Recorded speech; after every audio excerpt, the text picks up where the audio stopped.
Bonjour à tous, avec l'aide de Dieu, nous allons étudier une sikha du Rabbi, volume 10 de l'Ikutei Sichot, sur la paracha de Vayishlach, et 19e jour du mois de Kislev. Le 19e jour du mois de Kislev, c'est le jour de Iloula du Maggid de Mezrich, qui était le successeur du Baal Shem Tov. Il est décédé mardi 19 Kislev, en l'an 5533. 26 ans plus tard, le Admour Hazaken, qui était donc le premier rabbi de Chabad et un des élèves les plus importants du Maggid de Mezrich, est sorti de prison un mardi 19 Kislev de l'année 5559. Ce jour-là a été fixé plus tard par le Rabbi Rachab pour être le jour de Rosh Hashanah de la Chassidoute. C'est le jour de Yud-Tet Kislev. Voyons sur le texte de la Sikha, donc on va lire en français, on a le texte en hébreu devant nous. Le Rabbi nous dit que le Rabbi précédent a raconté que le Shabbat Parashat Vayishlach 5533, qui était le dernier Shabbat de la vie du Rav, du Maggid de Mezrich, vu que le Maggid de Mezrich est décédé donc mardi, 4 jours plus tard, lorsqu'il était sur son lit, il était avec l'assemblée, la Sainte Assemblée, donc ses élèves, qu'on appelle la Chavraya Kadisha, il a expliqué Vayishlach Yaakov Malachim. Il est dit dans la paracha que Yaakov, il a envoyé des Malachim. Yaakov, il était en litige avec son frère jumeau Esav. Pour cela, il a envoyé des Malachim pour essayer d'apaiser la situation, pour aller rencontrer Esav. Et la Torah emploie le mot qu'il a envoyé des Malachim. C'est quoi ces Malachim? Malachim peut avoir deux sens. Peut avoir le sens de messager et peut avoir le sens aussi des anges. Malach au singulier, Malachim au pluriel. Le commentaire de Rashi explique qu'en effet, il ne s'agit pas de messagers. Il s'agit Malachim Mamash. Vraiment, il s'agit bien des anges. Donc, le sens simple de Rashi, c'est quoi? C'est Malachim Mamash. Il s'agit vraiment des anges, non pas des messagers, mais des anges. Ça, c'est ce que Rashi explique. Le Maggid de Mezrich a expliqué que Yaakov a envoyé le Mamash des anges. C'est ça qu'il a envoyé chez Esav. Mais le spirituel des anges est resté avec Yaakov. Donc, comme on le comprend dans le sens simple, ça veut dire que le mamash, c'est dans le sens de la matière, la partie matérielle des anges, la partie concrète des anges, donc ce qu'on appellera dans la suite de la sikha le mamash, ça il a envoyé chez Esav. Le spirituel est resté avec Yaakov. Le rabbi demande, ça que Yaakov il a envoyé chez Esav des anges, bien qu'en général on n'a pas le droit de se servir des anges. Après envoyer des anges et pas des êtres humains. La raison, elle est sûrement, parce que l'intention de Yaakov, lorsqu'il a envoyé ses messagers, donc ses anges, c'était pourquoi? C'était pas juste pour faire passer un message à Esav. C'était aussi pour faire le birour de Esav, ce qu'on appelle le birour, c'est-à-dire le raffinement, l'élévation de Esav, qui représente le monde, la grossièreté du monde. Et c'est la raison pour laquelle il a envoyé des anges. Pourquoi? Parce que uniquement les anges peuvent faire cette mission-là, ce birour, ce raffinement de Esav. Mais dans ces cas-là, le rabbi demande, pourquoi il a envoyé uniquement le mamash des anges? Si, la raison pour laquelle il a envoyé des anges, c'est parce qu'il y avait besoin, c'était nécessaire des anges pour faire ce birou, pour faire ce raffinement de Esav. Après, il a envoyé que le mamash, le concret des anges.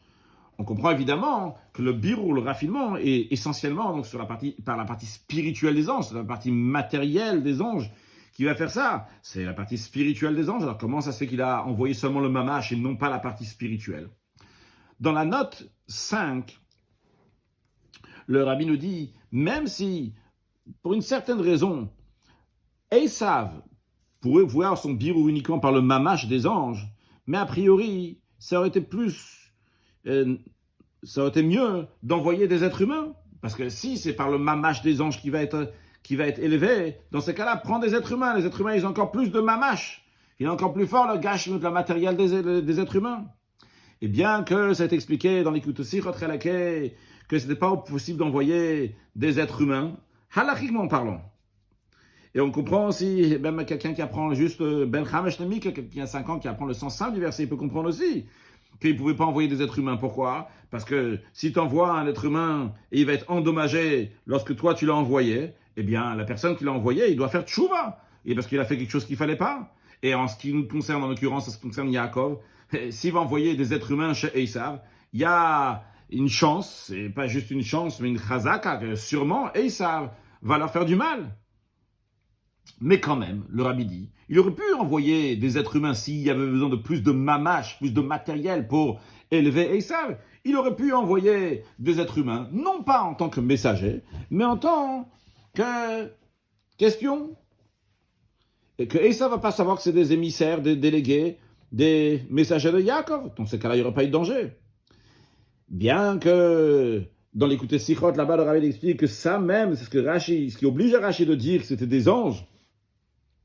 Parce que si c'était des êtres humains, il aurait dû envoyer des espions et non pas des messagers, vu que c'est dangereux d'envoyer des messagers officiellement qui viennent de la part de Yaakov. Et dans le verset, il écrit clairement Malachim, que Malachim, c'est ou bien des messagers, ou bien des anges, et non pas des espions. Et c'est la raison pour laquelle que Rashi n'a pas le choix. Il ne peut pas dire qu'il s'agit des espions, parce que tu peux traduire ou bien messager, ou bien ange. Donc Rashi a choisi de dire que c'est des anges. Mais Rabbi demande quand même, dans le principe, il y a une question. Pourquoi Yaakov n'a pas envoyé des espions? La question n'est pas maintenant comment tu vas traduire, mais Malachim, est-ce que tu vas dire que c'est des anges ou des messagers? La question est pourquoi Yaakov n'a pas envoyé des meraglim, des espions? Et dans la parenthèse, Rabbi rajoute qu'on ne peut pas dire que Yaakov il a envoyé des anges parce qu'il a voulu qu'ils avaient besoin de parler avec Esav, il a besoin de leur dire Yaakov, que Yaakov il a dit j'ai habité avec Lavan, etc. J'ai eu des bœufs et des ânes, etc. Et j'envoie pour trouver grâce à tes yeux, que pour dire que je suis entier avec toi, je cherche la paix avec toi. Le Rabbi dit qu'il n'y a pas besoin des messagers ou des anges pour ça, parce que même des espions, ils peuvent aller là-bas et parler comme ça au passage à Esav en disant tu sais, on est au courant que Yaakov veut faire la paix avec toi. Donc le Rabbi en conclut de tout ça, on est obligé de dire, en tous les cas dans le Yein HaShel-Torah, dans le sens profond, donc ce que Rashi nous dit, qu'il a envoyé des malachim pour le birur, pour le raffinement, pour raffiner Esav. Dans ces cas-là, s'il a envoyé pour des anges pour raffiner Esav, pourquoi il a envoyé seulement le mamash des anges et pas les anges, et pas les anges lui-même, le spirituel de l'ange? Donc ça, c'est la première question. Pourquoi Yaakov, il a envoyé donc uniquement le mamash des anges et non pas le spirituel? A priori, pour faire le birur de Esav, il y a besoin essentiellement du spirituel. Deuxième question, le Rabbi nous demande sur le principe même. Il y a quelque chose à comprendre. Qu'est-ce que ça veut dire qu'il a séparé le mamash des anges? Quand on dit séparer le mamash, on dirait qu'il a mis ici le matériel de côté, le spirituel de l'autre côté. Donc ici aussi, quand on dit ici, il a mis le corps d'un côté, le corps des anges d'un côté, et d'un autre côté, il a mis le spirituel. Et d'ailleurs, comme le Rabbi dit dans la note 6, que chez les anges aussi, il y a un gouf et un nefesh, il y a un corps et une âme. C'est pas comme chez nous, le corps et l'âme. En tous les cas, cette notion-là existe. Donc, qu'est-ce que ça veut dire qu'il a séparé entre les deux? Que le spirituel est resté chez Yaakov. Comment est-ce possible? Même chez des êtres humains, même chez des animaux, c'est impossible que le corps va faire quelque chose sans avoir l'âme, sans avoir le spirituel. Le corps est tout à fait secondaire, donc annulé dans toute son existence, à plus forte raison. Le corps est annulé devant l'âme. À plus forte raison qu'il est la même chose aussi pour les anges. Que chez les anges, l'essentiel c'est quoi? C'est l'âme. Donc la question est, comment est-ce possible de dire une telle chose? Qu'on a séparé le corps de l'âme et le corps tout seul est parti faire quelque chose. Troisième question, le Rabbi demande, dans le sens simple de Rashi, quand on dit malachim mamash, qu'est-ce que Rashi veut dire quand il dit malachim mamash? Il veut dire, il s'agit vraiment des messagers. Hein? Qu'est-ce que Rashi veut dire? Veut dire que c'est pas des messagers, mais des anges, comme le Rabbi ramène dans la note 7, que dans le Midrash, il y a deux opinions. Est-ce qu'il s'agit des messagers ou est-ce qu'il s'agit des anges? Et Rashi veut souligner justement, non, il s'agit des messagers. Donc quand Rashi dit mamash, il s'agit vraiment des anges. Il veut souligner que c'est bien des anges, non pas quelque chose d'autre. Donc ça veut dire que toute son existence, c'est quoi? C'est bien un ange, non pas un messager. Ça, c'est d'après le commentaire de Rashi, quand il dit mamash, pour souligner la partie ange qui est dans ça. D'après l'explication du Maggid de Mezrich, quand il dit malachim mamash, c'est au contraire. C'est pour dire qu'il n'y a pas ici la partie spirituelle est partie. Ça veut dire que d'après le Maggid de Mezrich, le mamash, l'expression de mamash, veut dire le contraire de ce que Rashi dit. Qu'est-ce qu'il veut dire? Il veut dire qu'il n'y avait pas chez Esav vraiment l'ange. L'ange en vrai, son essence, ce qu'il est, son spirituel, n'était pas chez Esav. Ça manque quoi? Il y avait uniquement le corps qui est parti chez Esav. C'est exactement le contraire de Rashi a priori. Rashi veut souligner le mamash en disant c'est vraiment un ange. Et le Maggid de Mezrich dit c'est vraiment un mamash de l'ange. C'est pas le spirituel, l'essentiel de l'ange qui est parti. Alors basé sur ces trois questions, le Rabbi nous dit dans Seif Bet, on est obligé de dire que l'intention du Maguid, lorsqu'il dit que Yaakov, il a envoyé uniquement le mamash, le corps des anges, donc le partie secondaire qui a chez les anges, non pas la partie spirituelle. Qu'est-ce qu'il veut dire ici? Il veut dire, le Maguid de Mezrich, non pas que le corps est parti, ils n'ont pas l'âme. Non, on n'a pas compris ce que le Maguid de Mezrich voulait dire. Le Maguid de Mezrich veut dire que l'âme et le corps est parti chez Esav, évidemment. Alors, qu'est-ce qu'il veut dire qu'uniquement le mamash est parti chez Esav? Son intention est de dire que lorsque Yaakov il a envoyé les anges, c'était d'une quelle manière? C'est d'une manière que même lorsqu'ils sont venus chez Esav, et lorsqu'ils étaient chez Esav, ils étaient avec leur corps, avec leur âme, ils étaient concrets, à 100%, ils étaient chez Esav. Mais leur esprit, il est resté chez Yaakov. Ils sont restés rattachés à Yaakov. Et d'ailleurs, dans la note 8, le Rabbi nous dit, c'est aussi la raison pour laquelle, que c'est l'explication dans le mot Vayishlach Yaakov, que Rashi, il dit pas seulement, il explique pas, quand il explique son commentaire, il dit pas juste Malachim c'est Malachim Mamash. Il dit Vayishlach Yaakov Malachim. Il ramène aussi, donc le mot Vayishlach Yaakov lorsqu'il dit son commentaire. Pourquoi il a besoin donc, de dire aussi le mot Vayishlach Yaakov? Dans le sens simple, c'est parce que, vu que Yaakov, il les a envoyés, alors Yaakov les a envoyés, il prend la responsabilité, donc il n'aurait pas pu envoyer des êtres humains, donc il a envoyé des malachim, qui sont vraiment des anges, parce que si il avait envoyé des êtres humains, et après il y aurait eu un hezek, il y aurait eu quelque chose de mal qui serait arrivé, eh bien Yaakov aurait payé le prix. Ça, c'est dans le sens simple. Mais dans le sens profond des choses, ça que spirituellement, ils sont restés spirituellement avec Yaakov, ça fait partie de leur shlichut chez Esav. Ça fait partie de la mission. Vayishlach Yaakov Malachim, que Yaakov a envoyé ces anges-là. Le spirituel reste encore chez Yaakov. C'est lié à le Vayishlach Yaakov. Ici, la traduction n'est pas seulement le mot de Malachim, que Malachim veut dire, c'est des anges. Le Malachim ici, Malachim Mamash, pour nous dire que Vayishlach Yaakov, ces anges-là, ils sont restés chez Yaakov. Et d'ailleurs, comme le Rabbi dit dans la note 8 étoiles, après ça, on va comprendre aussi la précision dans le langage du Maguid de Mezrich. Il dit que le spirituel est resté avec Yaakov. En yiddish, mit Yaakovin. Avec Yaakov, c'est resté. Il aurait dû dire a priori, chez Yaakov. En yiddish, il aurait dû dire, ba Yaakovin. Pourquoi il dit avec Yaakov? Pourquoi il ne dit pas que le spirituel est resté chez Yaakov? Le spirituel est resté avec Yaakov. Ça veut dire que le spirituel des anges, dans le sens concret des choses, était chez Esav. Mais même lorsqu'ils étaient là-bas, leur esprit, leur spirituel, était avec Yaakov. Ils ne se sont pas perdus chez Esav. Ils savaient exactement c'était quoi leur mission. Ils sont restés rattachés à Yaakov, même en étant chez Esav. C'est-à-dire qu'ils ressentaient que ce n'est pas leur place ici. Leur vraie place, c'est chez Yaakov. Là-bas, c'est l'essentiel. Là-bas se trouve leur âme. Le fait que concrètement, ils sont dans l'endroit de Esav, c'est tout à fait secondaire. C'est pour faire la mission de Yaakov. De la même manière que le corps, le mamash, il n'a pas d'existence en lui-même. Il est secondaire à l'âme, au spirituel. Alors eux aussi, vrai que corps et âme, ils sont chez Esav, mais leur spirituel est chez Yaakov. Basé sur ça, le Rabbi dit, on va comprendre que non seulement que le commentaire du Maguid n'est pas contradictoire avec Rashi, comme on a voulu dire qu'a priori c'est contradictoire. Non, lorsqu'il souligne ici le mot mamash, ça ne contredit pas le sens simple que Rashi veut nous dire. Au contraire, ça ne fait que développer, bien expliquer ce que Rashi est en train de dire.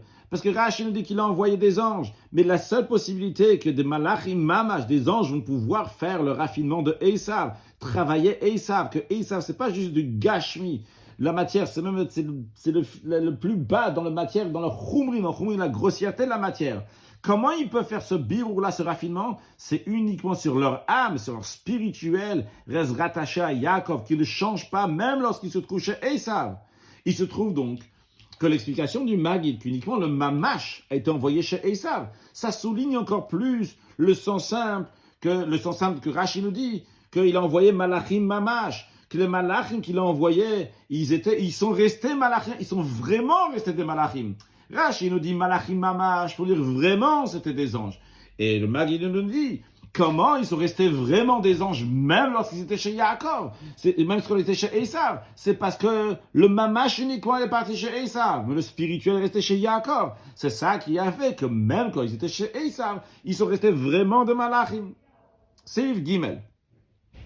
Le Rabbi nous dit cette explication-là du Maggid de Mezrich, ce que le Rabbi Mezrich nous dit, de même l'enseignement qu'on vient de voir de ce qu'on doit en tirer donc, dans le travail, on va le comprendre. Tout d'abord, en rajoutant encore d'explications, en méditant, en voyant exactement le moment, la situation dans laquelle cet enseignement a été dit. Comme on l'a dit au début de Seif Aleph, on a dit que cet enseignement-là, le Maggid de Mezrich, l'a dit le dernier Shabbat de sa vie. Juste avant sa Histalkut. Il est décédé mardi, c'était le Shabbat juste avant, 4 jours avant. De ça, on comprend que dans cet enseignement du Maggid de Mezrich, il y a une sorte de testament ici, dans le sens d'un enseignement général dans le service de Dieu, basé sur la Chassidut. Et cet enseignement-là est pour toutes les générations à venir. Et puisque parmi les élèves du Rav HaMaggid, le Admour HaZaken, c'était l'élève qui était le plus chéri parmi tous les élèves du Maggid de Mezrich. Et d'ailleurs, c'est connu que le Rav HaMaggid, il a étudié avec le Admour HaZaken de manière particulière, avec encore plus des études qu'il avait fait avec d'autres élèves. Et comme le Rabbi ramène dans la note 9 étoiles, il ramène là-bas de voir dans la lettre du Rabbi Levi Yitzhak de Barditchev. Rabbi Levi Yitzhak de Barditchev, il y avait un de ses petits-enfants qui était marié avec un des petits-enfants du Admour HaZaken. Il se trouve que le Rabbi Levi Yitzhak et le Admour HaZaken étaient des Mechutanim. Alors, le Rabbi Levi Yitzhak de Barditchev, il écrit dans une lettre à quelqu'un, il dit, ça que tu écris que notre maître, le Rabbi Menachem Mendel, a priori, il parle du Rabbi Menachem Mendel de Vitebsk, il est très cher aux yeux de notre maître, donc du Maggid de Mezrich. Il dit, écoute, Zelo Shamati. Ça, j'ai pas entendu que le Rabbi Menachem Mendel de Vitebsk était très important aux yeux du Maggid de Mezrich. Mais une chose que je peux témoigner, c'est que mon Mechoutan, le Rav Agon, etc., donc l'Admour HaZaken, lui, il était très cher, Yakar Meod, aux yeux du Rav HaMaggid, et il disait ses éloges de manière exceptionnelle. Donc, il étudiait encore plus, il était très particulier. Et aussi, c'est connu donc ce que le Maggid, le Rav de Berditchev, il a dit. On a tous mangé d'une seule assiette, mais le Litaï, donc c'est fait référence au Admour HaZaken, lituanien. Comme ça, il était appelé donc dans la bouche des élèves du Maggid de Mezrich. Eh bien, lui, le lituanien, le Admour HaZaken, il a pris le meilleur morceau de l'assiette. Donc, le Rabbi, on comprend que cet enseignement que le Rav HaMaggid a dit juste avant sa Histalkut, elle est particulièrement liée avec la manière de servir Dieu que le Admour HaZaken a enseigné, c'est-à-dire la Chassidut Chabad. Et basé sur ce qu'a dit le Rav HaMaggid, le Admour HaZaken, il a dit que c'était le jour même que le Rav HaMaggid allait quitter le monde. Et il a dit au Admour HaZaken, ça c'était mardi 19 Kislev, et il a dit au Admour HaZaken, Yutet Kislev, c'est notre jour de Hilula. Hilula, on appelle ça Hilula en général, donc c'est le jour où un tzaddik quitte le monde, mais la traduction littérale de Hilula, ça veut dire un moment de fête, un moment de réjouissance, de joie. Alors, pourquoi s'appeler Hilula? Alors, le Maggid de Mezrich, on a tout de suite su, le jour même, parce qu'en effet, Yutet Kislev Taf Kuf Lamed Gimel en 5533, le mardi Yutet Kislev, le Rav HaMaggid, le Maggid de Mezrich a quitté le monde. Seulement plus tard, le même jour, donc mardi 19 Kislev en 5559, le Admour HaZaken, il est sorti de prison. Et là, on a compris donc c'était pourquoi il a dit que c'était le jour de Hilula aussi du Admour HaZaken. L'Admour HaZaken est sorti de prison. Il était en prison parce qu'il a dévoilé Torah Chassidut. On a dit tout à l'heure qu'il y avait des dénonciateurs qui ont dénoncé sur l'Admour HaZaken. Je ne me rappelle pas si je l'ai dit au début ou pas. Donc, dans tous les cas, on a dénoncé l'Admour HaZaken qu'il envoyait de l'argent à l'Empire ottoman, donc qui était contre la Russie, contre le Tsar. Et c'est pour ça qu'on l'a emprisonné, ce qui était très grave à l'époque. Mais le sens spirituel, la raison spirituelle pourquoi il a été arrêté, c'est parce qu'il diffusait la Chassidut. En tous les cas, on comprend que cet enseignement, vu que le Maggid il a dit cet enseignement avant son jour de Hilula, c'est lié particulièrement aussi avec la Hilula du Admour HaZaken, c'est-à-dire que ça veut dire la Hilula du Admour HaZaken, le jour de Géoula, de délivrance du Admour HaZaken. Alors le Rabbi va expliquer donc quelle est la particularité donc de Chassidut Chabad, de genre Chassidut général, la Chassidut Chabad, et donc le lien on verra après avec Parashat Vayishlach. Dalet. Ce jour de délivrance dans Yutet Kislev, la particularité, c'est qu'il y a Futsu Mainotecha Chutza. Qu'à partir que l'Admour HaZaken est sorti de la prison qui était à Pétersbourg, chez le Chassid, on dit la différence entre avant Pétersbourg et après Pétersbourg. Avant Pétersbourg, il y avait aussi la Chassidut, mais elle était plus Bekitsu, elle était donc plus était plus courte que quand c'était après. C'était plus de manière Chabad, de Chochma bin Hadad, avec plus d'explications une fois qu'il est sorti de prison, après Peterbourg. Donc ça, c'est ce qui s'est passé, c'est Yafutsu Mainoter Achutza, que tes sources vont se diffuser à l'extérieur. À noter que cette expression-là, Yafutsu Mainoter Achutza, c'est la réponse qui a été donnée au Baal Shem Tov. Lorsqu'un jour le Baal Shem Tov est parti dans le monde céleste, il est parti dans le Heichal du Mashiach. Il lui a demandé au Mashiach, il a demandé Matai Katimar, quand est-ce que Maître va venir, quand est-ce que le Mashiach va venir. Et le Baal Shem Tov a reçu la réponse du Mashiach. Mashiach lui a dit lorsque tes sources d'Achassidut vont se diffuser à l'extérieur. Alors Rabbi nous dit, bien que quand il y a dans le sens simple, c'est quoi? C'est c'est diffuser les sources d'Achassidut. Donc on parle d'une étude de la Torah, la profondeur de la Torah qui va se dévoiler. Mais le Rabbi dit, il n'y a pas juste une Torah tout seul. Vu que il est dit Israël midkashan beoraita, que les Juifs sont attachés à la Torah. Et à tel point qu'il est dit encore plus que ça, que Israël et la Torah font une seule chose. Non pas seulement qu'ils sont attachés, mais chad, ils sont une seule chose. Donc on comprend que lorsqu'il y a un chidouche et une nouveauté qui se fait dans la Torah, eh bien il y a un chidouche aussi qui se fait dans Israël. C'est-à-dire que ça qu'il y a eu un chidouche dans la Torah maintenant, il y a eu la profondeur de la Torah qui s'est dévoilée, les ma'ayanot, les sources de la Torah. Ça fait aussi que chez le Juif, il y a une source qui était cachée, qui se dévoile aussi. Donc le Rabbi va nous expliquer ça. Il en est de même aussi dans ce qui s'est passé à Yutet Kislev. Ces Ma'ayanot là, ces sources qu'à Yutet Kislev ont commencé donc à être diffusées à l'extérieur, c'est quelles sources? C'est les sources de la profondeur de la Torah. Comment est appelée la profondeur de la Torah? Nishmata de Raita, la Neshama, l'âme de la Torah. Avant Yutet Kislev, qu'est-ce qui était dévoilé, qu'est-ce qui était diffusé? Uniquement la partie dévoilée de la Torah, qu'on appelle le Goufa de Raita, le corps de la Torah. Le corps de la Torah, c'est des choses qui parlent du corps, qui parlent des choses qui sont concrètes. Tu as les lois dans le Shulchan Aruch Orachaim, qui parlent donc de comment on met des tefillin, comment on met des tzitzit, comment on fait Shabbat. Dans Yoredea, tu vas apprendre comment la viande et le lait, et comment saler, etc. C'est des choses qui sont concrètes, comment faire la shrita, c'est des choses qui sont concrètes et qui parlent de concret, qui parlent du corps, et qui parlent des halachot, des lois du juif, qui sont liées donc avec son corps, avec son nigde, avec la partie dévoilée, de même dans le Talmud. La majorité du Talmud, donc ça parle donc de la partie de nigde de Torah, donc la partie dévoilée de la Torah. Ça, c'est ce qu'il y avait avant Yutet Kislev. En ce qui concerne Pnimiut Torah, qui est la neshama de la Torah, était caché avant Yutet Kislev. Et on peut prendre l'exemple, quand on parle de Nigle de Torah, on parle de l'âme de la Torah, et Nigle de Torah, qui est le corps de la Torah, et l'âme de la Torah, donc qui est la neshama, on peut prendre l'exemple du corps et de l'âme, qui est comme c'est chez l'être humain. Le corps, c'est des choses donc on voit concrètement, on peut le voir, on peut le toucher. Par contre, l'âme, non seulement qu'on ne peut pas, même pas le saisir avec les 5 sens, c'est-à-dire avec la vue, l'ouïe, l'odorat, le toucher, le goût, mais aussi on ne peut même pas le saisir avec les forces intellectuelles, la force intellectuelle qui est très fine. Vrai que par la force intellectuelle, on peut savoir la médecine, tu sais, tu es sûr et certain qu'il y a une âme.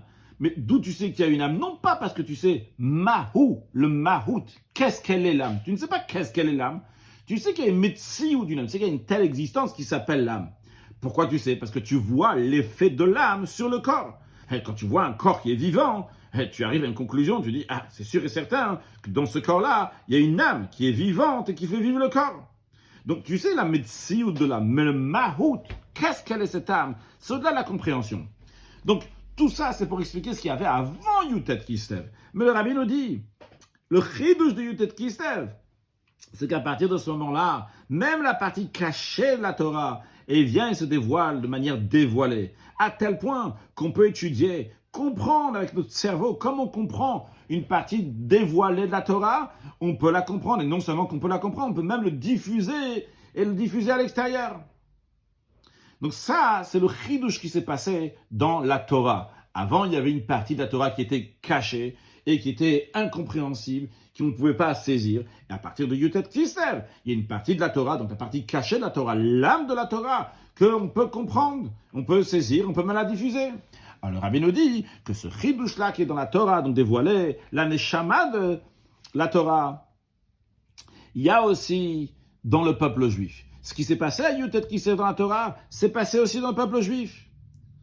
Le rabbi nous donne le point, après on va le développer. Le point, il est que jusqu'à présent, jusqu'à Yutet Kislev, la neshama du juif, la neshama en elle-même, elle est cachée. Mais à partir de Yutet Kislev, la neshama va éclairer Begilouy.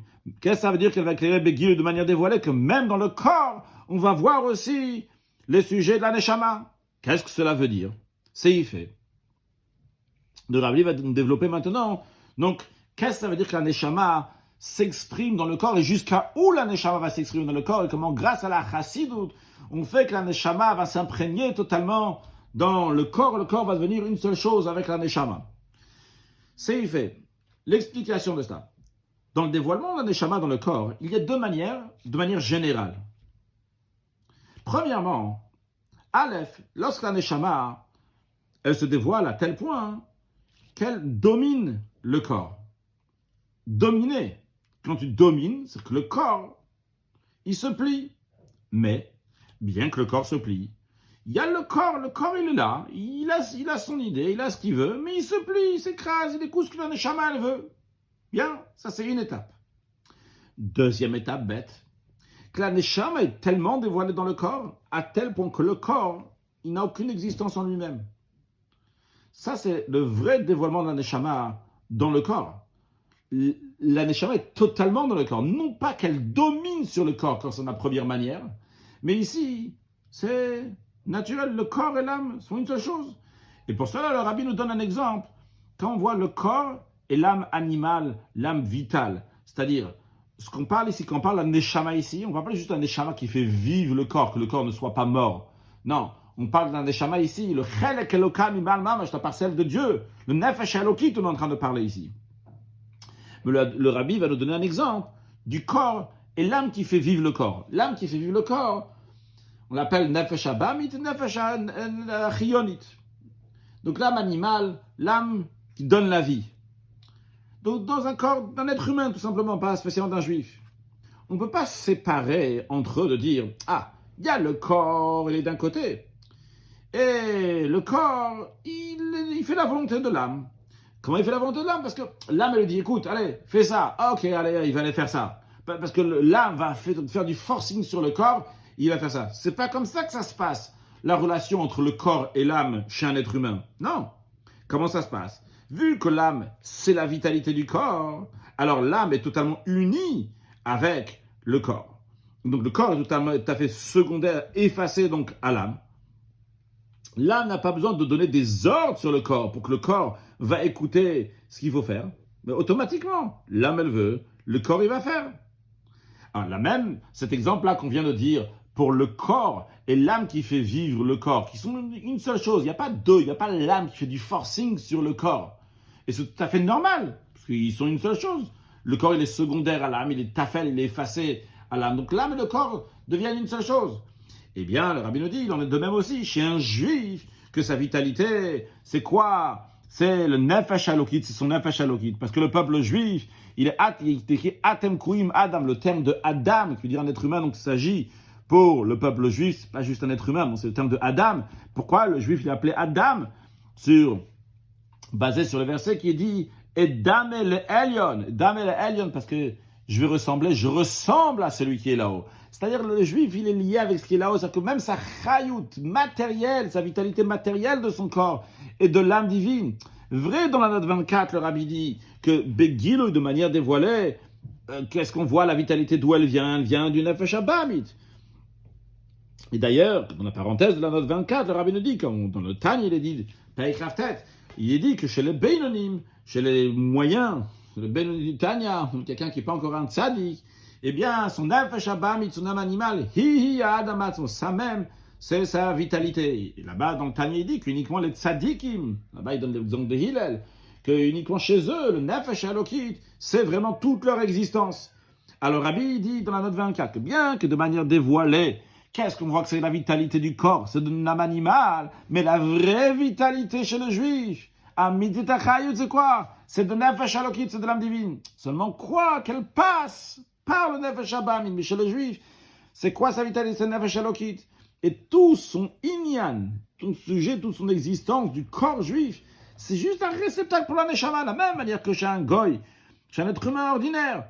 qu'il y a son corps, et son corps est un réceptacle pour son âme, et son âme s'exprime de manière automatique dans le corps. De la même manière aussi chez le juif, chez lui c'est le nefesh elokit, bien c'est le nefesh elokit. Il s'exprime dans le corps à 100%. Le corps, il est là uniquement pour que la neshama va pouvoir accomplir la volonté d'Akadosh Baruch Hu. Cette volonté d'Akadosh Baruch Hu s'exprime par des mitzvot dans le concret, qui sont faits avec le corps, comme des tfilin, des tzitzit, la tzedaka, la charité, etc. Tout ça se fait par des membres matériels du corps. Donc l'existence du corps, c'est pour ce but-là, qu'à travers lui, la neshama va pouvoir faire son rôle dans ce monde-là matériel. Donc le corps est là pour que la neshama va pouvoir s'exprimer. Le rabbi nous explique plus ce qu'il vient de dire. Zotomer, ça veut dire que tout le but de l'existence d'un juif, c'est uniquement pour être une demeure, une résidence à Hachem. Comme le sage dit sur le verset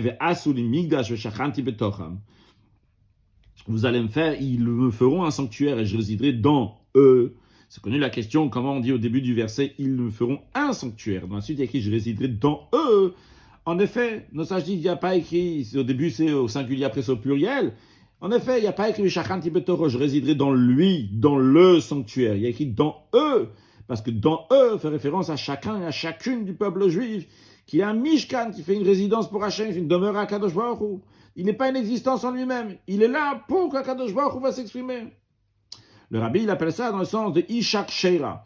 Ishak Sheira, c'est une femme cachère, entre guillemets, c'est-à-dire donc une femme qui fait la volonté de son mari. Le peuple juif, c'est la femme d'Akadosh Baruch Hu. Donc le peuple juif, il est une femme de Dieu, et de manière, il est écrit que tout ce qu'acquit une femme, eh bien, c'est une acquisition qui appartient automatiquement à son mari. Qu'est-ce que ça veut dire que tout ce qui est acquis une femme, automatiquement, ça appartient à son mari? Le rabbi explique. C'est non seulement qu'elle est d'accord, qu'elle donne son accord, que, ok, j'ai quelque chose qui m'appartient à moi, madame, mais je le donne à mon mari, monsieur. Non, c'est pas comme ça, juste qu'elle donne son accord pour transférer son acquisition à son mari parce qu'elle fait sa volonté. Non, c'est le khatri, là, depuis le début. Quand elle acquit quelque chose, automatiquement, ça appartient au mari. Donc ça, c'est la même chose aussi, lorsqu'un juif, il sert à Kadosh Baruch comme Ishak Sheir à cette femme-là, eh bien automatiquement, ça appartient à Kadosh Baruch, tout ce qu'il fait, le corps, il est là pour une résidence pour la Kadosh Baruch. Le rabbi rajoute que même ceux qui ne sont pas arrivés à ce niveau-là, d'être Ishak Sheira, cette femme cachère, entre guillemets, donc pour Akadosh Baruch, mais au moins, un juif, il est Aved, au moins un serviteur à Akadosh Baruch. Pourquoi dire qu'un juif, il est Aved, un serviteur? Le rabbi dit, parce que Avodat Eved, c'est le début du service d'Akadosh Baruch Hu, Ikar Avesharsha, comme c'est expliqué dans Tanya, au début de Perek Memalef, Morazakan, il dit que la base donc, du travail du service d'Akadosh Baruch Hu, c'est comme un serviteur qui écoute, qui fait ce que son maître dit sans discuter. Et le rabbi nous dit, même si cette personne n'est pas Ishak Sheira, mais il est uniquement un serviteur, même quand c'est un serviteur. La halakha est un serviteur, que Mashekana Evet Kana Rabo, que tout ce qu'acquis est un serviteur, eh bien, c'est une acquisition pour son maître. Et le rabbi détaille qu'est-ce que cela veut dire. C'est-à-dire, non seulement que lui-même, le serviteur, il se rebelle pas comme son maître. Ça, c'est un. De deux, pas seulement qu'on dit que le serviteur, il est d'accord, il donne son accord, que le maître pourra faire ce qu'il veut avec ce qui lui appartient. Ou même trois, ou dire, bon, j'ai des biens, je les mets à 100% à la disponibilité de mon maître. Non, c'est pas comme ça, le rabbi nous dit. Qu'est-ce que ça veut dire quand on dit Mashekana Evet Kana Rabo, que ce qui a acquis un serviteur, ça appartient au maître? C'est comme le Khatri depuis le début. Les biens ne lui appartiennent pas, ils appartiennent entièrement à son maître. Alors, ce que le rabbi nous dit, c'est la même chose aussi, en ce qui concerne le juif. Le juif, il a un corps, mais dans son corps, là, la Neshama, donc à Kadosh Baruch, il est de manière dévoilée. C'est-à-dire que le corps, il n'a aucune existence pour lui-même. La Neshama s'exprime dans le corps, de la même manière que dans un être humain, l'âme s'exprime dans le corps. De la même manière aussi, chez le juif, l'âme divine, la Neshama, la volonté d'Akadosh Baruch Hu, va s'exprimer dans le corps. Donc, qu'est-ce qu'on a vu ici dans Seifé? On a vu que la manière que la Neshama se dévoile dans le corps, il y a deux manières. Une manière, c'est que la Neshama se dévoile dans le corps, mais le corps a encore sa propre existence, il se soumet. Et une deuxième manière, que la Neshama est totalement dévoilée dans le corps, de manière qu'il n'y a pas ici une soumission du corps. Le corps est entièrement uni avec l'âme et ne fait qu'exprimer ce que l'âme divine veut faire, la volonté d'Akadosh Baruch Hu. Le rabbi va nous expliquer que ces deux manières-là, c'est Ivav, que ces deux manières que nous venons de voir, comment la Neshama se dévoile. Aleph, la première manière, c'est que la Neshama elle domine seulement sur le corps, mais il y a un corps et une âme qui sont séparés. Ou bien, la deuxième manière, que le corps n'a pas d'existence en lui-même, mais fait que la volonté de l'âme. Eh bien, ces deux manières-là, comment se dévoile la Neshama, ça correspond aux deux manières de servir à Kadosh Baruch Hu. Une manière de servir Dieu, il est dit, Kol ma'asecha iyu l'Shem Shamaim. Que toutes tes actions, ils vont être les Shem Shamaim. Shem Shamaim, littéralement, pour le nom du ciel, c'est-à-dire pour Akadosh Baruch Hu. Quelqu'un, il fait des choses pour Hachem. On va expliquer, on va développer un peu plus dans l'instant. Une deuxième manière, il est écrit Bechol drachecha da'eu, dans toutes tes voies, songe à lui, pense à lui, retrouve Akadosh Baruch Hu. On va développer ça tout de suite. Le Rabbi nous dit, c'est connu que c'est deux manières de servir Hachem, comme c'est expliqué ailleurs dans d'autres sirots du Rabbi. La première manière, quand on dit Kol ma'asecha iyu l'Shem Shamaim, que toutes tes actions sont pour le service de Dieu. Qu'est-ce que ça veut dire? C'est que l'intention, souligne bien l'intention de ces actions, c'est pour Hachem, non pas pour quelque chose d'autre. Quand on dit que les intentions sont pour Hachem, c'est-à-dire que les actions en eux-mêmes, c'est des choses qui sont profanes. Seulement quoi? Je m'en sers, mon intention, c'est pour Akadosh Baruch Hu. Donc j'ai ma vie personnelle, j'ai mes choses personnelles, j'ai les choses que je fais pour mon corps, pour mes affaires, mais l'intention, elle est que grâce à ça, je vais pouvoir servir Akadosh Baruch Hu. Donc il y a du profane, ce profane-là, il est au service de Dieu. Mais le Rabbi nous dit le travail, service de Dieu, Bechol drachecha da'eu, dans toutes tes voies, songe à lui, dans toutes tes voies, retrouve Akadosh Baruch Hu. C'est une telle manière que le da'eu, le savoir d'Hachem, c'est dans tous ces chemins, dans tous ces sujets eux-mêmes. C'est-à-dire c'est pas pour connaître Hachem. C'est pas qu'il y a des choses qui sont profanes et qu'à travers ces choses profanes, je vais pouvoir après servir Akadosh Baruch Hu. Non, c'est dans ça même, je vais retrouver Akadosh Baruch Hu. Il n'y a pas ici un profane pour Hachem. Je retrouve dans toutes les choses du monde, il y a ici le Dea et Hachem. Il y a la Kadosh Baruch Hu qui est là dans ces sujets-là.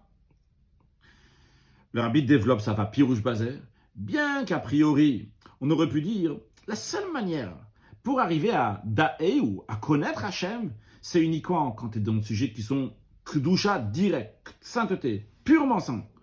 L'étude de la Torah d'Hachem, accomplir les mitzvot d'Hachem. Car en effet, comme le Rabbi dit dans la note 34, la Torah c'est la sagesse d'Akadosh Baruch Hu, le mitzvot c'est la volonté d'Akadosh Baruch Hu. Et on sait que aussi bien la sagesse de Dieu est unie avec Hachem, la volonté de Dieu est unie avec Hachem. Donc, quand tu saisis la volonté d'Hachem par une mitzvah, lorsque tu saisis la sagesse de Dieu par la Torah, bien par cela tu saisis Hachem.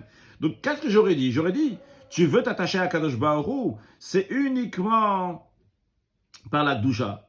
Étude la Torah et les mitzvot. Dans ça, uniquement tu vas da'eu, tu vas retrouver Hachem, le da'at et Hachem, le savoir d'Hachem. Mais comment est-ce possible? Comment on aurait pu penser que comment est-ce possible qu'un juif, quand il est à faire avec des sujets qui sont facultatifs, il est en train de manger, il est en train de boire, etc., il est en train de faire des transactions, des affaires, du commerce. Dans ça, il va servir Hachem. Comme ça, j'aurais pu penser. Justement, vient l'enseignement et on vient te souligner dans ce verset, on te dit, Bechol drachecha da'eu, dans toutes tes voies. C'est des voies qui sont à toi. Si tu es en train de boire, tu es en train de manger, de faire une transaction, des affaires personnelles, mais dans ça même aussi quand tu es en train de manger, dans ça même il y a avoir de la Kedusha, dans ça même il y a avoir de la mitzvah, un attachement à Kadosh Baruch Hu. Pas seulement que par le manger, il pourra servir Hachem. Et quand tu dis par le manger, il pourra servir Hachem, c'est-à-dire que le manger en lui-même, il n'est pas en train de servir Hachem. Le manger, c'est quelque chose qui est profane. Mais par cela, je vais servir Hachem. Ça, c'est lié avec la première étape. C'est lié avec le Kol ma'asecha iyu l'Shem Shamaim, que tu as des actions à toi, c'est ma'asecha, mais ils sont les Shem qui est les Shem Shamaim pour Akadosh Baruch Hu. Ici, dans Drachecha, on te dit, c'est des affaires qui sont personnelles. Mais dans ça même, dans ça aussi, on va pas avoir de profane, on va voir uniquement de la Kedusha. C'est dans l'esprit du manger de Shabbat. Manger de Shabbat, le manger lui-même, c'est une mitzvah. Une souda ou un repas qui est fait pour une mitzvah. Par exemple, quand on fait une conclusion talmudique, quelque chose comme ça. Ou bien quand on mange des choses sacrifices, comme la viande sacrificielle, des choses similaires que eux-mêmes, c'est une mitzvah. Donc pas quelque chose qui est pour une mitzvah. D'ailleurs, dans la note 35 étoiles, le Rabbi dit, dans l'écoute Sichot, il explique là-bas quelque chose qui est dans le même esprit. À propos de Yitzhak, il est dit que Yitzhak, il a semé des céréales. Le pire que de Rabbi Elazar, il dit, quoi? Et ça a monté à l'esprit de dire que Yitzhak, Zara Dagan Chaz Shalom, que Yitzhak, il a planté des céréales. Il dit Chaz v'shalom de dire ça. Comme ça, il s'exprime dans le Pirkei de Rabbi Elazar. Et seulement quoi, le Pirkei de Rabbi Elazar, il arrive à une conclusion que Yitzhak, il n'a pas semé des graines, il a semé de la tzedaka. Et le Rabbi là-bas, dans la Sikha, il explique, ça ne veut pas dire que Yitzhak, il n'a pas planté des graines. Bien sûr que Yitzhak, il a planté des graines. Concrètement, ce qui s'est passé, c'est Yitzhak, il a planté des graines. Et d'ailleurs, chaque verset, il a son sens simple. Dans le sens simple du verset, en effet, il a planté des graines. Seulement quoi? Pourquoi le Pirkei de Rabbi Elazar, il dit, comment c'est possible qu'il a planté des graines? La raison, elle est que, vu que Yitzhak, tout son but, pourquoi il a planté des graines, c'était uniquement pour donner le maaser, pour donner la dîme. Alors, même quand il est en train de planter, il est en train de semer des graines, c'est pas en train de semer des graines, il est en train de semer la tzedaka. Parce qu'on en parle, on peut regarder ici, on ne regarde pas ici la partie extérieure de ce qu'il est en train de faire. Il n'est pas en train de semer, il n'est pas en train de manger, il n'est pas en train de faire des affaires. Il est en train de faire la tzedaka. Il est en train de faire une mitzvah ici. Extérieurement, en effet, on a l'air qu'il est en train de semer. Mais ici, on regarde le sens profond des choses. Ce que le Rabbi est en train de nous dire, c'est que Bechol Drachech Adaeu, dans tous tes chemins, toutes tes voies, songe à Hachem, retrouve Hachem. Ça veut dire que tu fais des choses matérielles, mais dans ces choses matérielles-là, on ne voit pas du matériel, il y a uniquement un attachement à Kadosh Baruch Hu. Et le Rabbi nous dit que c'est deux manières de servir Hachem. C'est-à-dire, c'est Kol Maasecha, l'Eshem Shamayim, c'est tes actions avec une intention pour servir Hachem. Ou bien Bechol Drachech Adaeu, ou dans tes voies, songe à Hachem, sont liés aux deux niveaux, combien la Neshama se dévoile dans le corps, les deux niveaux qu'on a vus avant. Comment ça? Lorsque le dévoilement de la Neshama dans l'homme, c'est de manière que la Neshama, l'âme, elle domine le corps. Mais le corps en lui-même, il a encore sa propre existence.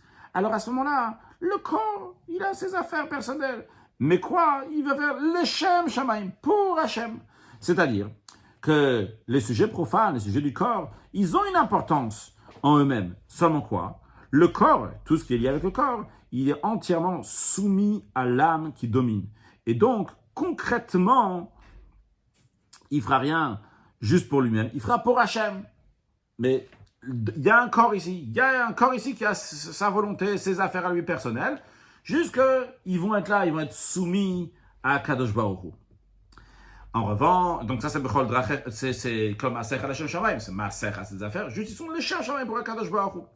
En revanche, lorsque la Neshama est de manière tellement dévoilée dans le corps, que le corps s'annule, s'efface totalement la Neshama. Il n'y a pas ici une existence du corps.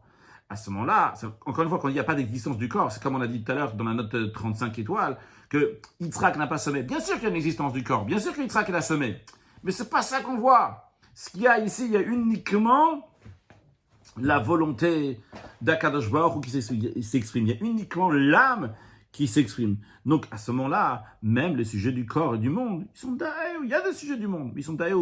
Connaître Akadosh Baruch Hu. Vu que la Metsiout n'est pas une Metsiout en elle-même, le corps, il n'a pas une existence en lui-même. Uniquement, c'est des choses, des moyens pour arriver à servir Akadosh Baruch Hu. Juste une parenthèse. C'est ramené ailleurs, l'exemple. Comment on peut voir la même chose de deux différentes manières. Là, ce qu'on est en train d'expliquer, c'est qu'il y a toujours la matière. La matière ne s'envole pas. On n'est pas en train de nous dire de devenir des anges ici. On parle qu'on a bien un corps. Bien qu'on a un corps, est-ce que le corps, donc, il va avoir une importance ou pas? Juste pour donner un exemple, donc, qui n'est pas de la sikha elle-même. Lorsque Rouven vient au tribunal et il dit « Shimon, tu me dois 100 euros ». Le tribunal, il dit « En effet, Shimon, tu dois donner à Rouven 100 euros ». La manière, Rouven, il va venir chez Shimon, il va dire, nous, donne-moi les 100 euros. Le tribunal aussi a dit à Shimon de donner les 100 euros. Il y a une différence comment Rouven, il demande les 100 euros et Shimon, le tribunal, il dit Shimon doit donner 100 euros. Pourquoi? Rouven, ce qui l'intéresse ici, c'est le 100 euros. Vrai, il s'appuie sur les paroles du tribunal. Il n'aurait pas osé dire à Shimon, tu me dois absolument 100 euros. Le tribunal, il a dit, Shimon, tu me dois 100 euros, donc rends-moi les 100 euros. Mais qu'est-ce qui intéresse Rouven ici? C'est les 100 euros, c'est ça qui l'intéresse. En revanche, chez le tribunal, il y a aussi ici une notion de 100 euros. Mais les notions de 100 euros, ils n'ont aucune importance. Ça peut être 1 euro, ça peut être 10 000 euros, ça peut être Lévi, Yehuda. Ça ne change pas c'est qui, c'est combien. Ce qui intéresse ici, c'est la Torah, elle a dit que dans un tel et tel cas, telle personne doit donner tant à une autre personne. Donc, vrai que ça existe les 100 euros. Mais les 100 euros ici, ils n'ont pas une existence de 100 euros. Ici, il y a un psak din halakha. Il y a une halakha qui est là. La même chose aussi qu'on est en train d'expliquer ici, ça va dans cet esprit. Il peut y avoir, bon, ok, le corps, il va faire ce qu'il faut. Le corps, il va faire ce qu'il faut, mais le corps, il a sa propre existence. Il se base sur la Torah, tout ce que la Torah, sur la Neshama, elle lui de faire, il va faire. Mais il y a son existence à lui. Mais il y a une manière qu'il n'y a pas lui. Il y a uniquement ce que la Torah, elle dit, ce que la Neshama, elle veut. Ah, peut-être, ça peut être un exemple qui peut expliquer ici. Peut-être l'exemple, il n'est pas précis. Bon, on l'a partagé ensemble. C'est Zayn. Vehine, le Rabbi nous dit, dans la deuxième manière qu'on vient de parler, dans le Bechol Drachecha Da'eu, allons encore plus loin. Le Rabbi va creuser encore plus loin. Dans cette manière de servir à Kadosh Baruch Hu, donner à 100% à Hachem, de manière plus détaillée, il y a deux manières. Première, tout ce qu'il fait, c'est la Gdusha. Mais bien qu'il y ait la Gdusha, on ressent quelque chose de matériel, entre guillemets, le Rabbi. On ressent un peu de matériel dans ça. Le Rabbi dit pas le mot un peu, on ressent du matériel dans ça. Par exemple, manger Shabbat. Vrai, ça même c'est une mitzvah. Mais, c'est quoi la mitzvah? La mitzvah, il dit faire Onel Shabbat, le plaisir de Shabbat. De la viande grasse, du bon vin, du vin ancien. Il y a ici une mitzvah, donc de manger du Shabbat, il y a un plaisir ici de la personne elle-même. Donc même quand il est en train de faire la mitzvah, c'est vrai qu'il est en train de faire une mitzvah, mais il est en train de ressentir ici un plaisir. Le plaisir des choses matérielles. Et dans la note 38, le Rabbi dit bien que c'est une mitzvah, mais quand même, c'est une mitzvah, ça rend plus megoucham, ça rend la personne plus matérielle. Pourquoi? Parce qu'il y a du plaisir dans cette nourriture. Et le Rabbi ramène une histoire que le Rabbi précédent raconte dans un de ses mamarim. Il dit une histoire connue, qu'une fois le Baal Shem Tov, il a montré à ses élèves un taureau qui est habillé avec des vêtements de Shabbat, il a un streimel et tout. Il est assis à la table de Shabbat. C'est quoi ça? Il explique dans ses élèves, c'est quoi? Le Baal Shem Tov a expliqué, il y avait un tzaddik. Donc un bon juif, il a mangé de la viande. Pourquoi il a mangé de la viande? Il a mangé pour faire la mitzvah de Shabbat.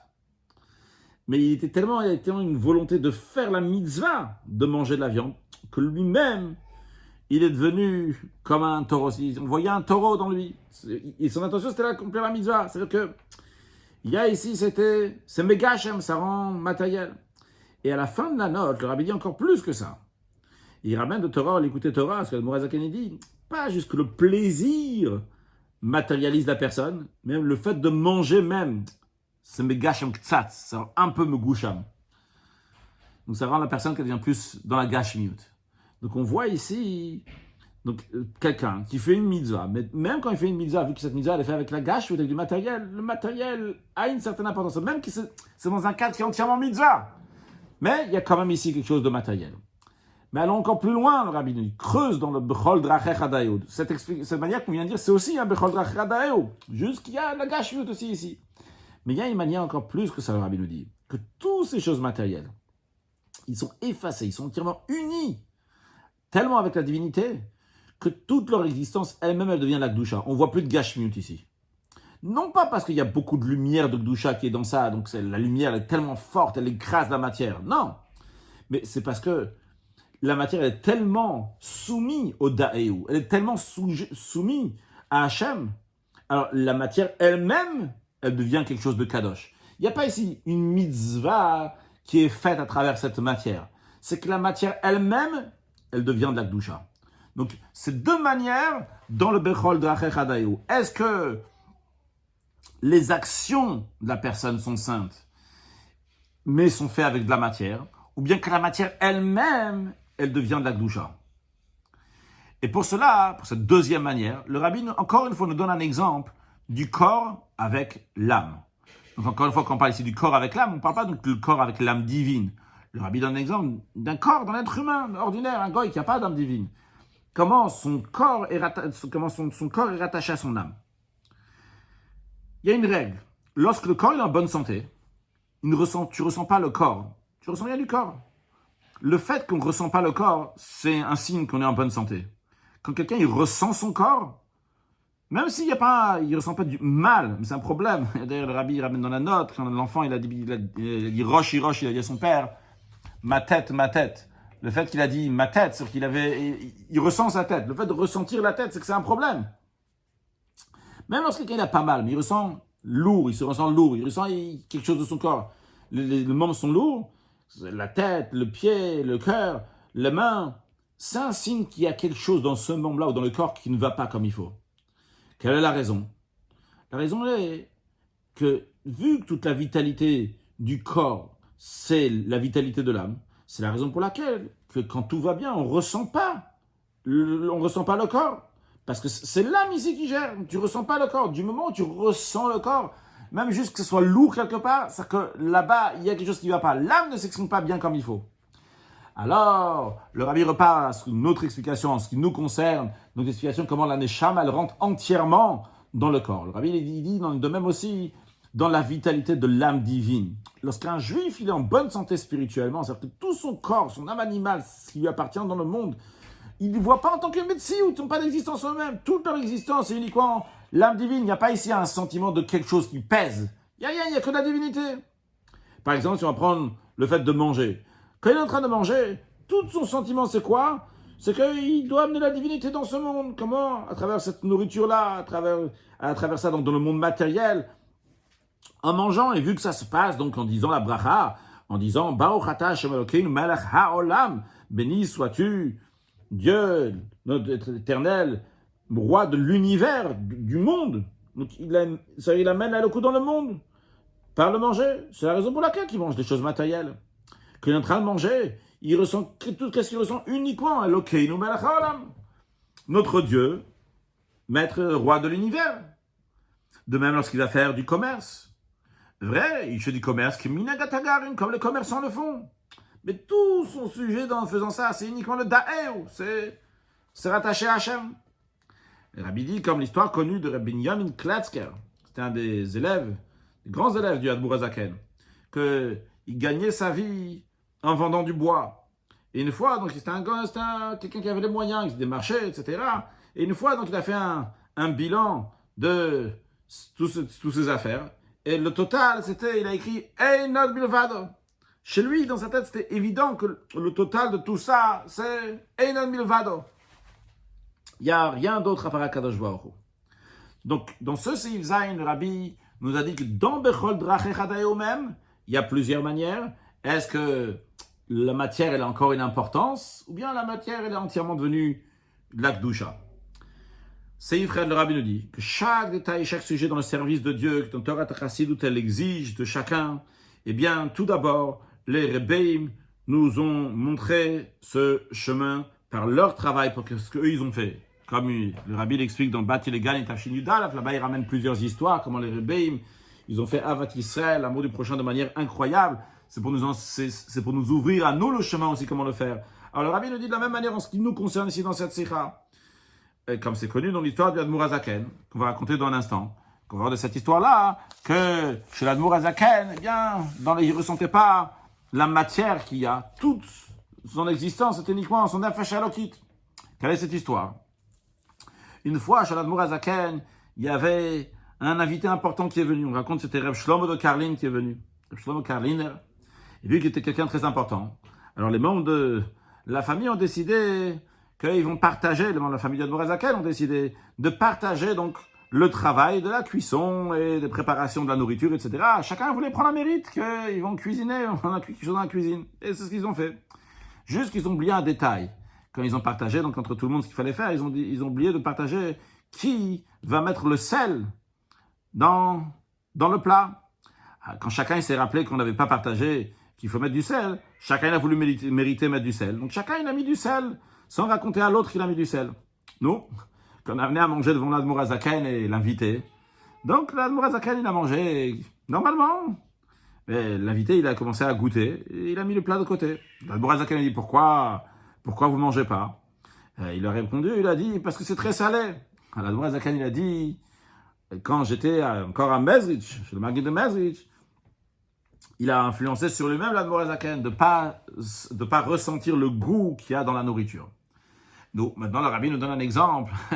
C'est un exemple du Admour HaZaken. Alors, comment ça nous concerne à nous une telle chose? Alors, le Rabbi dit bien que ce niveau-là, il y a des Bnei Aliyah, des gens qui sont de haut niveau comme l'Admour HaZaken, mais le Rabbi a une règle.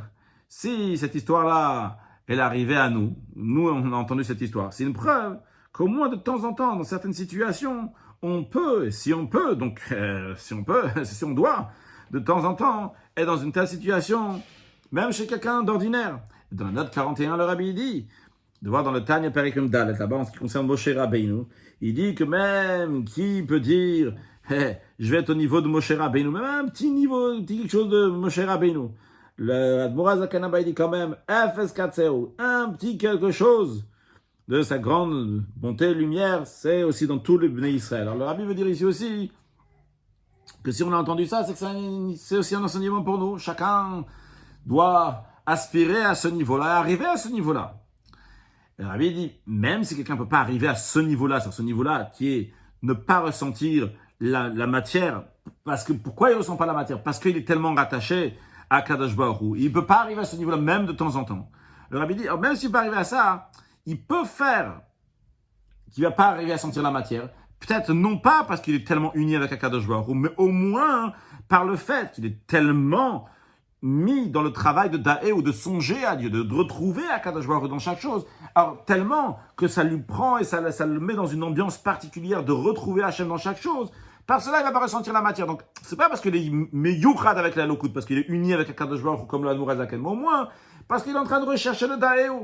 Et comme on voit concrètement, lorsque quelqu'un est dans une situation qui a des très grandes émotions, il ne ressent pas le goût de la nourriture. Donc la même chose aussi ici. Et peut-être il n'est pas miyuchad avec Hachem, pas uni avec Hachem, mais les émotions ici, là, la recherche de Da'é ou de Kadosh Baruch Hu fait qu'il ne va pas ressentir la nourriture. Maintenant, revenons au chidush de Yutet Kisev, dans Yafutsu Ma'inatech Achutza, de diffuser les sources de la chassidut à l'extérieur. On avait dit avant que ce qui s'est dévoilé à Yutet Kisev, c'est dans la Torah. La Torah, il y avait une partie de la Torah qui était cachée. Que maintenant, cette Torah, elle est dévoilée. Avant, on pouvait comprendre uniquement la Torah qui est dévoilée. Et ça, on pouvait la comprendre et l'expliquer, la diffuser. À partir de Yutet Kisev, on peut comprendre même la partie cachée de la Torah et même la diffuser. Alors, le Rabbi avait dit que s'il y a un chidouche qui s'est fait dans la Torah, une nouveauté qui s'est fait dans la Torah, une nouveauté aussi qui s'est fait dans le juif, puisque Israël et Kadosh Baruch Hu sont une seule chose, et Israël et la Torah sont une seule chose. C'est la raison pour laquelle que ce qui se passe dans la Torah, ça se passe aussi chez le peuple juif.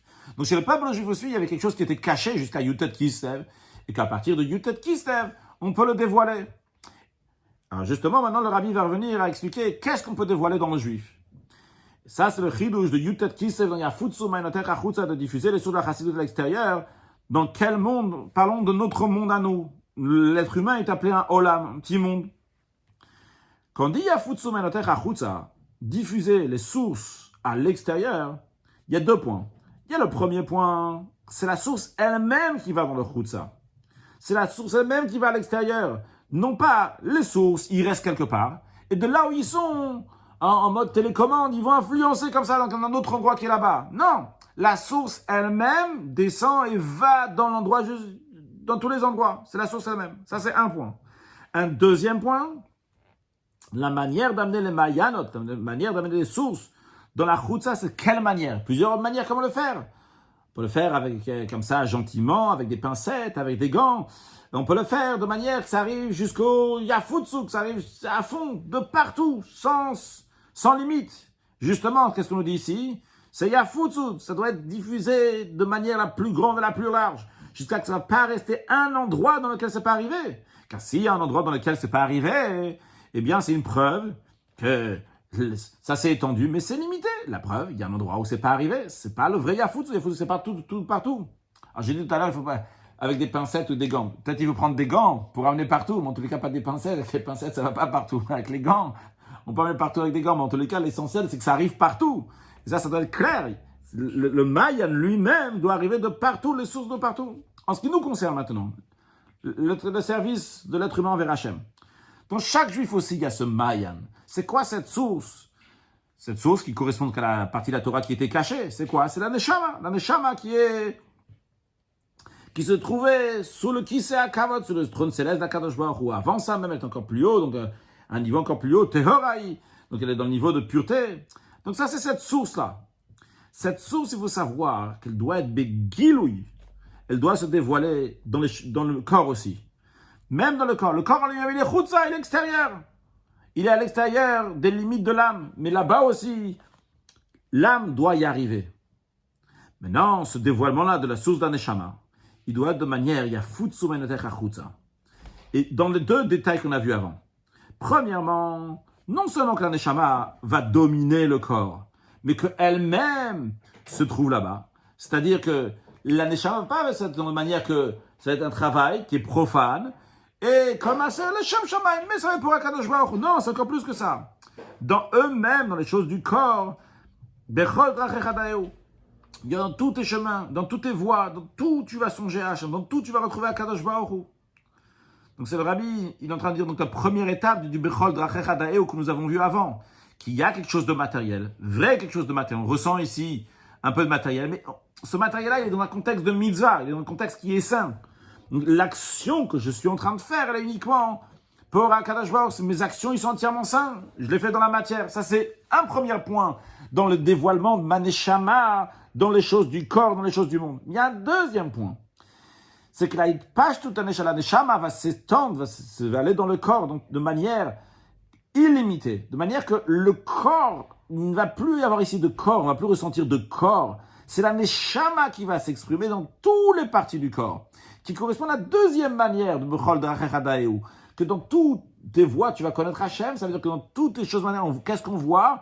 On voit uniquement de la Kedusha. Il n'y a pas ici quelque chose qui n'est pas de la Kedusha. Dans chaque chose que le juif il va faire, eh bien, on va ressentir que sa neshama. Vrai, il est en train de faire, il est en train de semer, il est en train de manger, il est en train de faire toutes sortes de choses. Mais tout ce qu'il y a ici, c'est uniquement la neshama qui est en train de s'exprimer. Donc, le Rabbi nous a expliqué que de la même manière que dans la Torah, il y a un dévoilement de la Torah qui était caché, qui se dévoile maintenant. De la même manière aussi, il y a la neshama qui était cachée et qui maintenant se dévoile. Dans ce dévoilement même, il y a deux manières. On a dit basé sur Yafutsu Meinotech Achutza. Donc les sources qui représentent l'âme doivent aller dans le chutza, doivent aller à l'extérieur. Et comment doit aller à l'extérieur? Jusqu'au bout, au bout de l'extérieur. Et c'est ce que le Rabbi nous dit. Que dans les deux détails, il faut avoir ce mayan qui va arriver à l'extérieur. Notre neshama doit s'exprimer aussi bien non seulement, évidemment, ça, le Rabbi dit, non seulement quand le neshama va dominer le corps, ça c'est le kol maaseh Hashem Shamaim, on met de côté. On dit même, encore plus que ça, ils doivent trouver dans eux-mêmes, dans le Bechol Drachech Adaeu, mais dans ça même, dans le Bechol Drachech Adaeu même, il y a lorsque le corps il a encore une certaine existence, le matériel a encore une certaine existence, bien qu'il est toujours lié à la Kedusha. Il y a encore un deuxième niveau encore plus. Quand le deuxième niveau s'exprime mamash, tout le inyan, tout le sujet de Yafutsu Meinotech Achutza, que ça arrive dans le chutza, de l'extérieur, dans tous les détails, c'est lorsque la neshama va s'exprimer dans tous les détails du corps, comme dans l'exemple qu'on a dit tout à l'heure, que de la même manière que quand l'âme, elle s'exprime dans le corps, on ne ressent pas, donc le corps, on ne ressent pas les membres du corps, et dès qu'on ressent les membres du corps, c'est un problème. Ici, on ne ressent pas de corps. Ce qu'on ressent ici, c'est la neshama, la volonté d'Akadosh Baruch Hu.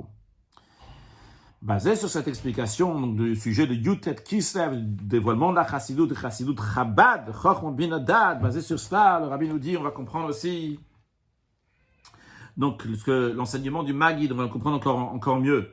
L'enseignement qu'il a dit donc avant Yutet Kislev, son jour de Istakut. Et on comprend aussi donc le lien avec la délivrance d'Admour Azakan à Yutet Kislev, dans lequel ça s'est fait le Yafutsu Meinotech Achutza. Comment ça? Le Rabbi nous dit, le fait qu'un neshama est descendu ici-bas, c'est pour raffiner le corps, l'âme animale, l'en faire dira, betartonim, faire une demeure à Kadosh Baruch Hu. Cette idée-là, c'est comme l'idée de Vayishlach Yaakov Malachim el Esav, que Yaakov a envoyé des messagers, des anges chez Esav. Cette mission-là était pour raffiner Esav, on a dit. De la même manière que cette mission que Yaakov a donnée aux anges pour raffiner Esav, par qui on pouvait la faire? Par des anges. Quel ange? Malachim Mamash.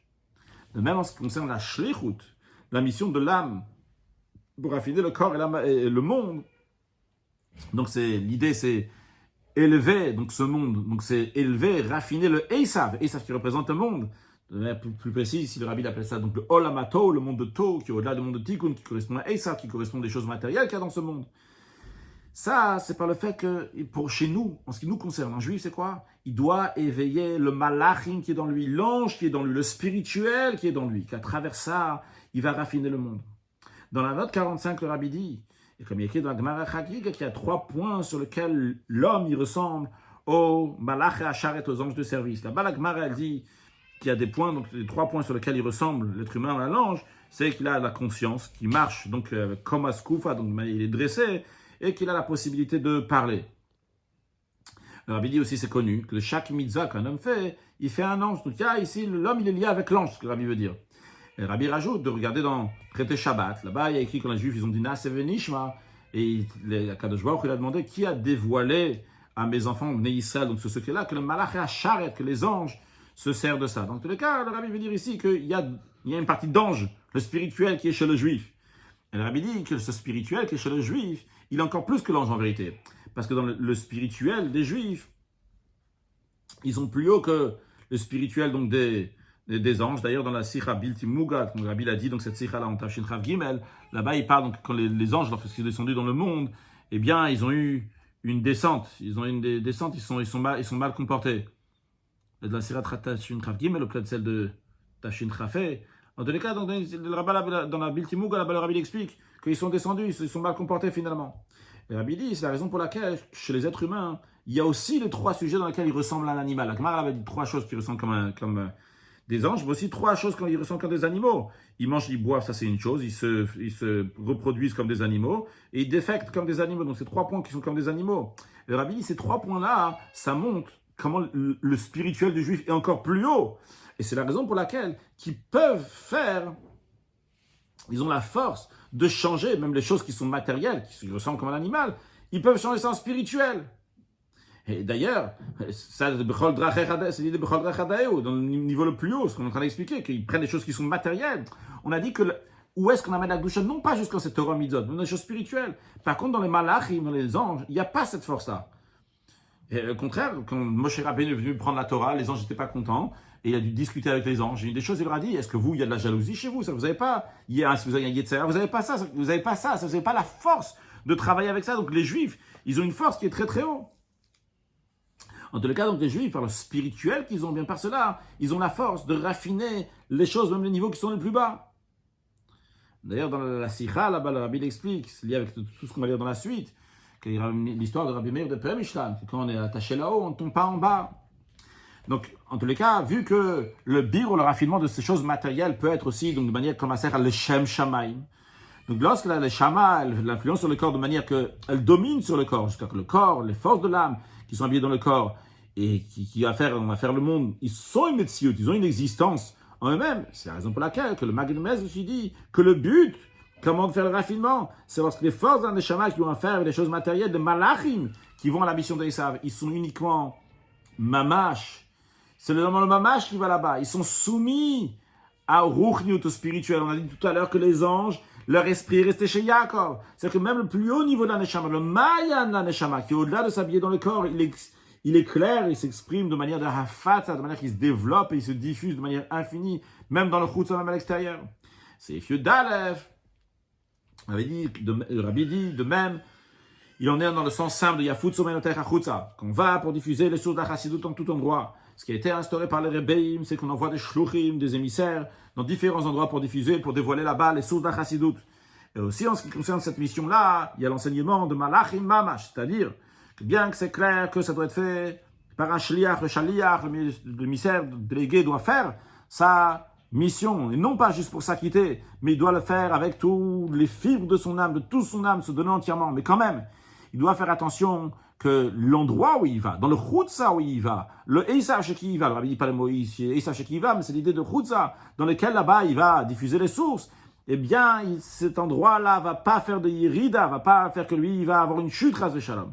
Et pour être sûr que le Chutza va pas avoir une influence sur lui, que l'extérieur va pas avoir une influence sur lui, et qu'au contraire, le Chutza, c'est lui qui va influencer l'extérieur, c'est lui qui va faire que là-bas aussi, on va voir le Maya, la source de la Gdusha. Comment il va faire? Il veut que même lorsqu'il est dans le Chutza, chez lui, ça va être fixé dans son cœur, le sentiment que tout ça, il est uniquement pour faire la mission du Mishaléach, de celui qui l'a envoyé, du Rebbe qui l'a envoyé.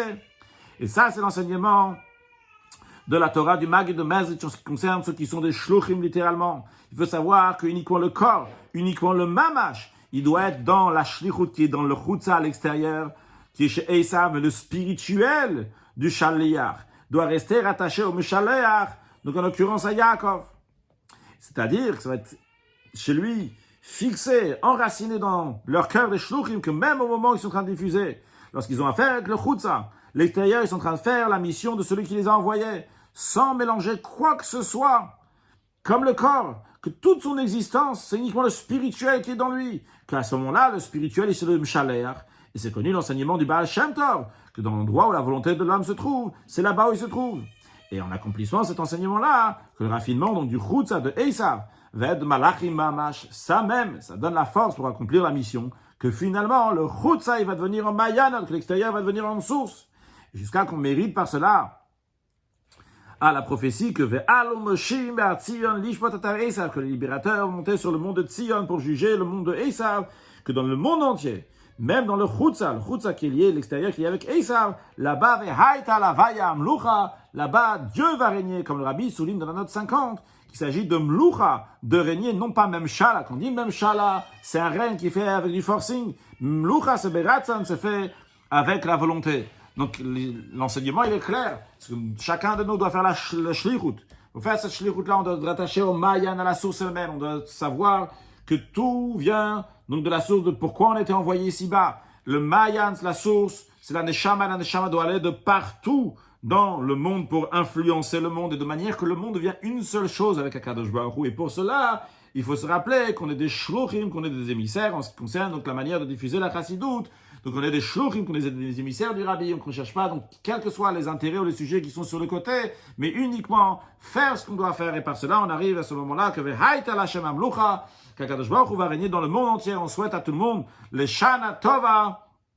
Tikatev et Techatem belimud Chassidut bedarka Chassidut est écrit, c'est pour une bonne année dans l'étude de la Chassidut et dans le chemin, dans les voies de la Chassidut pour nous, pour notre famille et pour tout Klal Israël. Et par cela, accueillir Mashiach en bonne santé très prochainement. Excellente journée à Gut Yom Tov.